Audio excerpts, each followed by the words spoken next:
Durant l'été 2003, dans une chambre d'hôtel à Vilnius en Lituanie, une violente dispute éclate entre Marie Trintignant, en tournage dans le pays, et son compagnon de l'époque Bertrand Cantat. Dans la nuit du 26 au 27 juillet, ce dernier la roue de coups, jusqu'à la laisser dans un état gravissime. Quelques jours plus tard, elle décède dans une clinique de Neuilly-sur-Seine.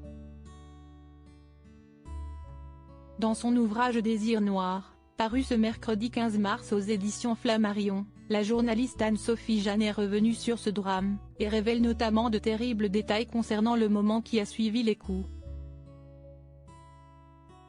Marie est étendue sur le tapis. Il la déshabille et la couche nue, inconsciente dans le lit. Elle ne dit rien, elle n'ouvre pas les yeux. Le chanteur ne s'inquiète pas. Il pose un linge humide sur son visage brisé. Est-il possible qu'il n'ait pas compris la gravité de son geste? Un peu après minuit et demi, la concierge qui a entendu comme des coups de poing sur la table, des glissades de chaises sur le sol et des chutes de chaises, tape à la porte pour leur demander de faire moins de bruit, écrit-elle.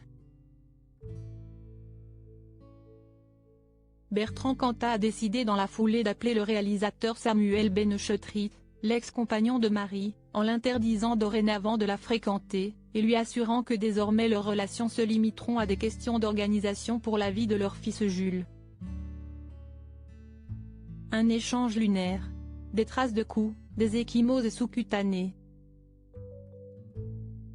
Se rendant compte par la suite de la gravité de ces coups, Bertrand Cantat décidera plus tard dans la nuit d'appeler, non pas les secours, mais le frère de Marie, Vincent.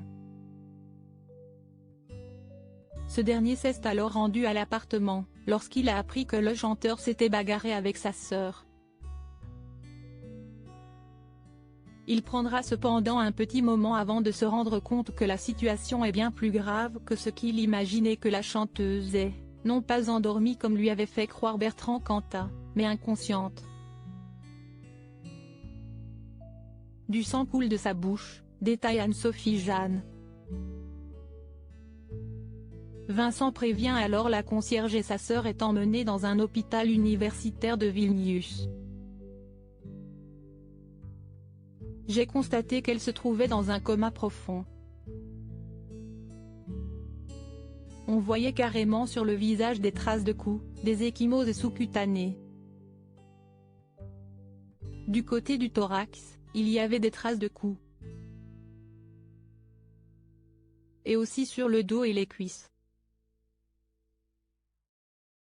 On sentait dans la laine une odeur d'alcool, avait raconté l'ambulancier aux Parisiens.